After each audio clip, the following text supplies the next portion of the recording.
Good Sunday morning, Iowa. It's Dr. Rick Gotting. Thank you for spending some time with me here today. And it has been gorgeous weather, which always, I guess I think about Hawaii when it's cold, and then I start thinking about Hawaii when it's warming up. You know, when I spent the first 10 years of my career in Hawaii, and when I moved back, there was a considerable amount of culture shock. And you wouldn't really think that, or maybe you would, but there was. And part of it was one of the things that really got me. So I left, I kind of grew up, went to college, went to med school, did my residency. Med school was in D.C., residency was in New York City, fellowships in Australia, came back, spent 10 years on Kauai. When I moved back to the Midwest, one of the things that really, really shocked me was young kids calling adults by their first name, which was,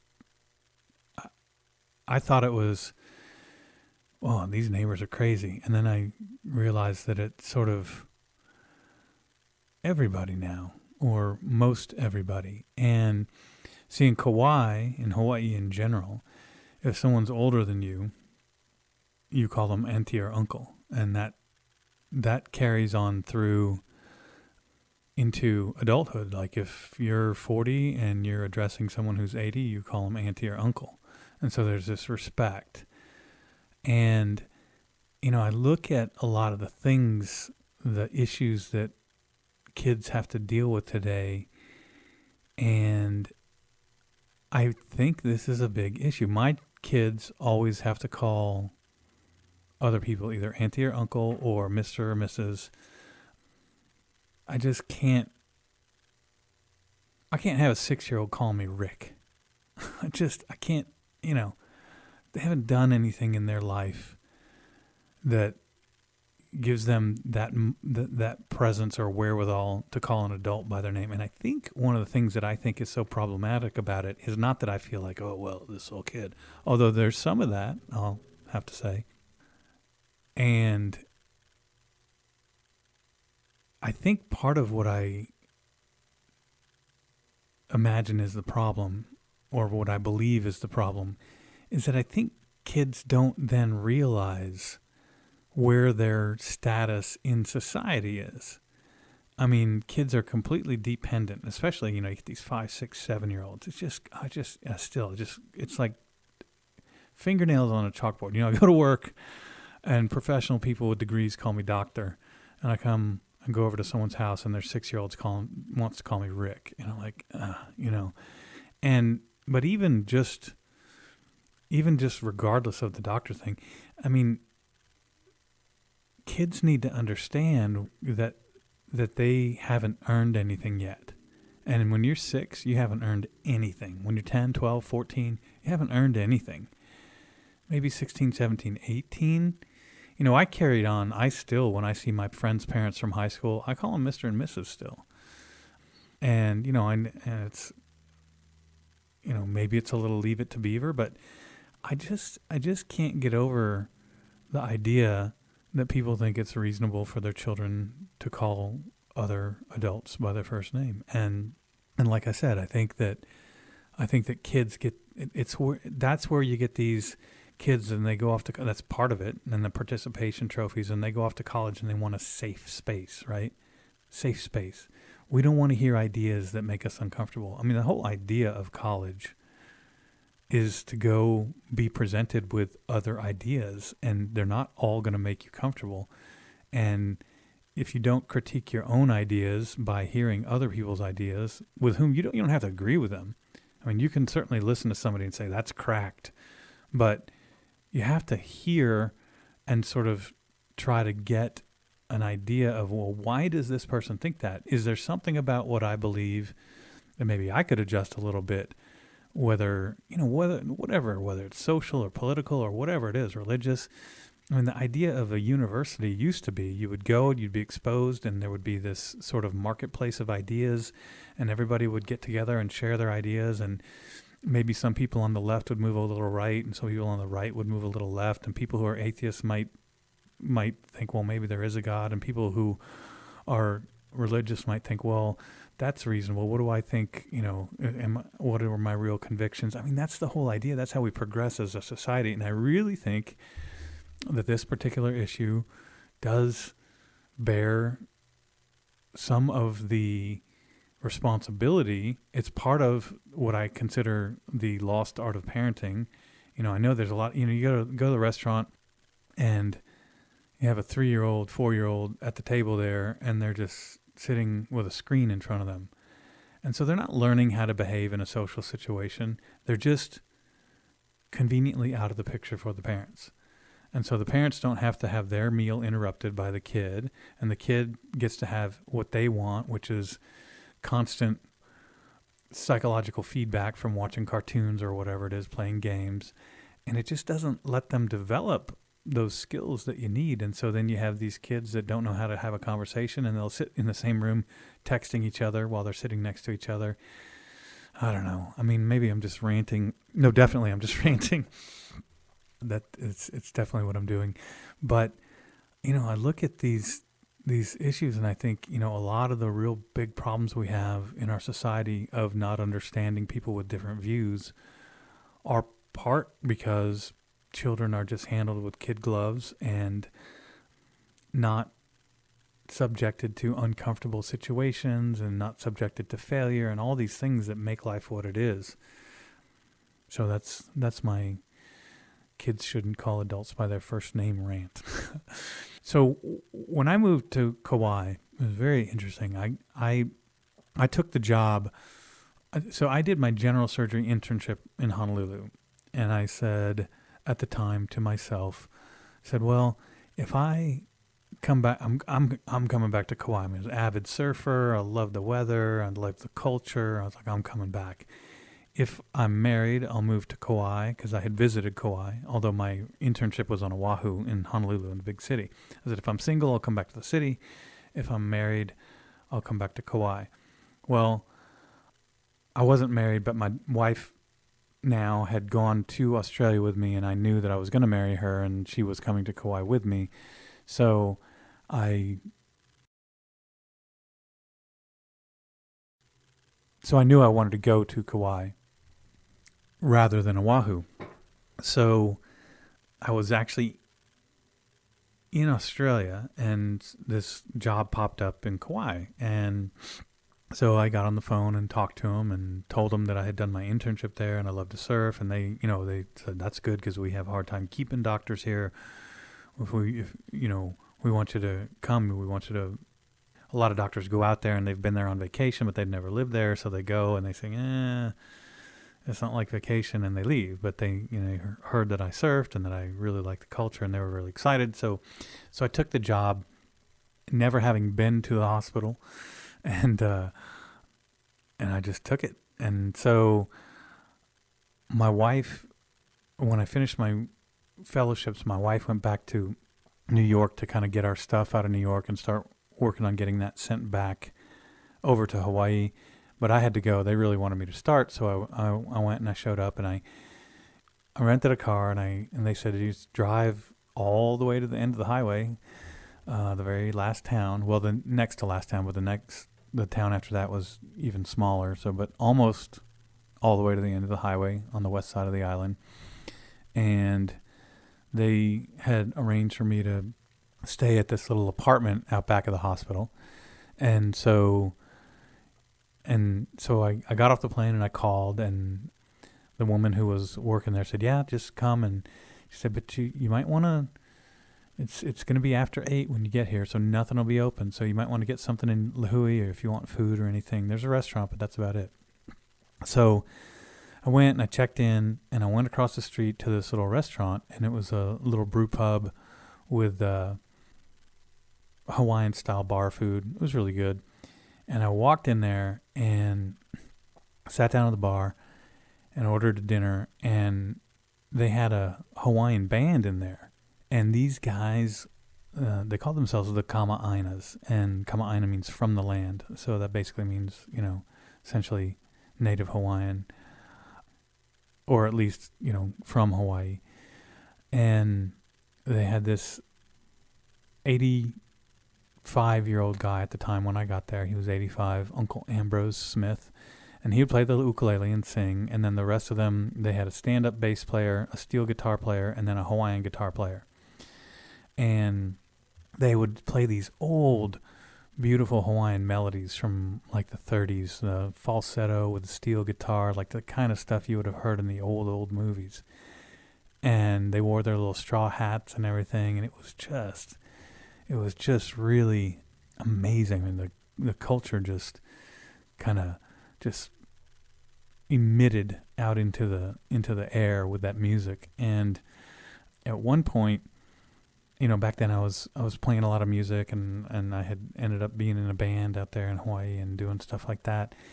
And there was a recording studio on the island. I said, listen, we've got to record you guys. Because they already had their one steel player was a guy from the island of Ni'ihau. Malaki Kanahele was his name. And Ni'ihau is the island off the west coast of Kauai, and there's only about 300 Hawaiians that live there. And they're all full-blood Hawaiian from certain families, and nobody else can live there. So it's really kind of cool, this old culture. And he played the steel guitar, and he played really well. And then when he died, and the rest of them, I've been there 2 or 3, 4 years, and the rest of the guys were getting a little older. And I said, we got to get you in the studio. So I went and took them in the studio and produced the album and made a CD out of it. And one of the anesthesiologists took a picture of them, and we just gave them all the CDs, and they were selling them. But I have these CDs somewhere, and I'm going to track one down and play you some of this. I didn't play any of the music. I just produced it, but it was really beautiful. So I was digging around in my basement this weekend trying to find one of those CDs so we could bring one in and play it, because it's just magic. And it just kind of tied into the old, just the idea of tradition and culture and those things that seem to be all kind of up in the air right now. But this was just one of the things I did along the way that I thought was a lot of fun, and it's definitely something I'm going to look around for and try to get so I can share, because this time of year, like I said, I see the sunshine and it starts to feel a little bit warm, and I definitely think about Kauai a lot. But here we are in Iowa, and luckily spring is coming, and I'm looking forward to doing some camping and fishing and some of the summertime stuff coming along here. So that's coming, and the girls, my girls are very excited because we're going down to see my dad over Easter. I'm going to go see him next week, and then we're going to all go back down over Easter. I'm committed to getting down there every 3 weeks or so, since he's, they didn't give him a lot of time last time he saw the doctor, so he's still plodding along and living his life on his own terms, and we still can go out to dinner and at his favorite restaurant and get the shrimp cocktail that he loves. So I'll be heading down there and then heading back over Easter down there with the family.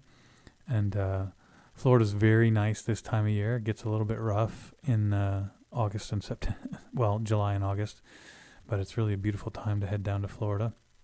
So we'll be doing that. And so the shoulder, this last week, my shoulder, I did not think about it at all during the day. And that includes in the operating room. It includes tucking the back of my shirt in without wincing. So I'm really coming along. I'm getting really excited. I'm 11 weeks out now. And it's been a journey, of course. And of course, I wasn't the best patient, because I went right back into the OR and using power tools and swinging hammers and stuff relatively immediately after surgery, 2 weeks later. Maybe I shouldn't have done that, but I did.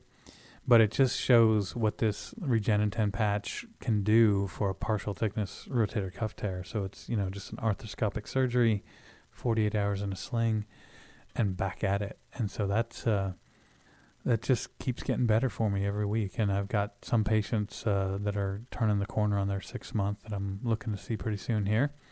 And of course, I've added in using that for larger cuff tears. So the data on it's looking really good. We're still waiting on the FDA approval on the in-space balloon that you inject into the shoulder and just kind of leave in there. And that is a time buying procedure where you're not fixing the cuff or anything, but you're just putting this in there to hold the space open, and then the patient can function up to about 2 years before it starts to dissolve. And it's perfect for, well, I can't do anything for 2 years. I got to finish, I got to get to retirement, or I got to get this and this and this done, or patients who just aren't medically fit to have that done.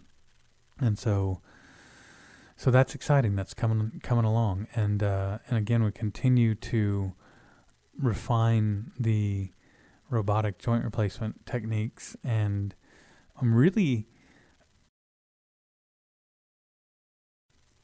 feeling like it's one of those things where I just don't know how we can make it any better. I mean, I guess I would have thought that 5 years ago about knee replacement too. Well, we got this down, but knowing exactly what cut you're going to make is going to be perfectly right, and planning it differently, and using the dynamic planning that we do in the operating room. I'm still planning the case.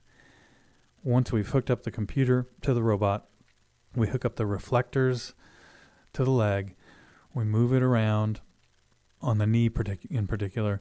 We find out where the knee is tight when it's bent and tight when it's straight, and we plan exactly our cuts and we execute them exactly, and it's just amazing. Every single knee feels just perfect coming out. And the hips are definitely gives you tremendous confidence that you have the cup in the right place, the socket, because that's the one thing about hip replacements that are really tough, because when the pelvis is sitting there on the table, if it rocks 5 degrees, and it's hard to keep the pelvis perfectly stable. And if it rocks 5 degrees, that cup can, and you're lining it up with the floor. So the old way, you've lined the pelvis up 90 degrees to the floor, so you know where the socket should go, and then you've got a steel bar that's like a eyeball guide, and you're guiding the cup with that. But if anything's moved 2 or 3 or 5 degrees, you're going to be off by that much.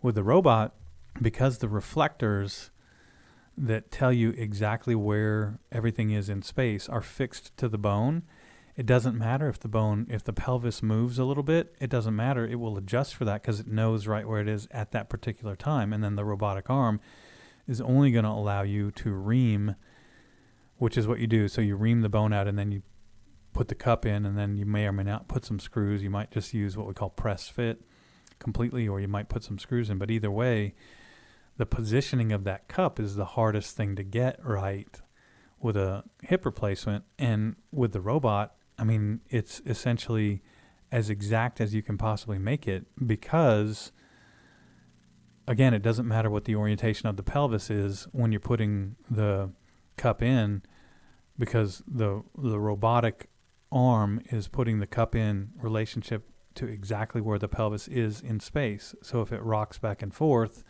the arm rocks back and forth with it, so that the angle is perfect.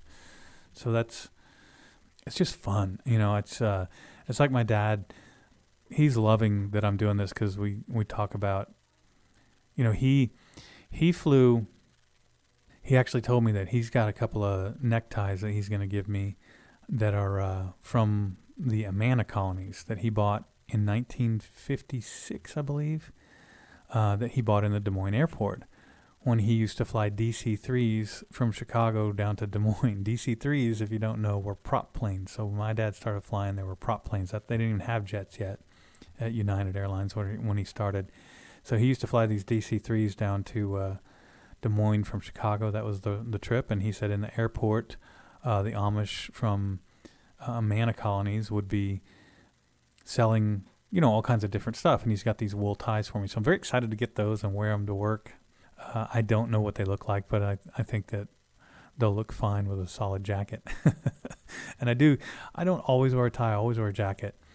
And because I'm a little bit old fashioned that way. I think that, some doctors will see patients in more casual attire. I'm a little bit more, especially just the way I was brought up in my surgical training, it was all very, very formal back at Georgetown. I mean, everybody, if you were in the hospital, you had a tie on, including the surgeons. It was either scrubs or tie, and in the office, it was always a tie. So sometimes I'll relax it a bit and wear just a sport coat and slacks or a suit with no tie, but try to keep it formal. But anyway, so my dad, as I'm showing him the videos of how this thing works, it's a lot like him going from one airplane to the next more advanced airplane into the next. And he eventually was flying 747-400s internationally. And that was, the classic 747 was an old style of a plane, and they still had hydraulics and cables. And then when the 747-400 came out, it was all digital. So it was all just electric motors and everything, which is just crazy to think about. I mean, at one point they were flying 747s, and when the captain pulled the wheel or the stick back, then a cable was actually pulling things. I don't know, that it's just amazing when technology comes along and you look back at the way things were and you think, wow, how did that ever work? But it seemed to work. Didn't have a lot of airplane crashes, but now that we've transitioned to a fleet in the U.S., I mean, despite a few issues here and there, there's not been a major air disaster in the U.S., I don't think, in 20 years. I think the last one was right after 9/11. May have been one more since then, but not two. So maybe with all the thousands and thousands of flights a day going on in America, we've had maybe one crash in the last 20 years. It's awfully good.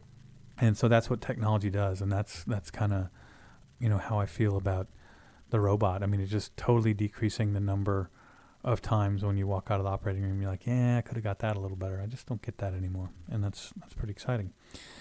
So with that, I would just hope everybody else is enjoying this spring weather as much as I am, because it's just such a tremendous relief, especially after those Arctic blasts that we've had.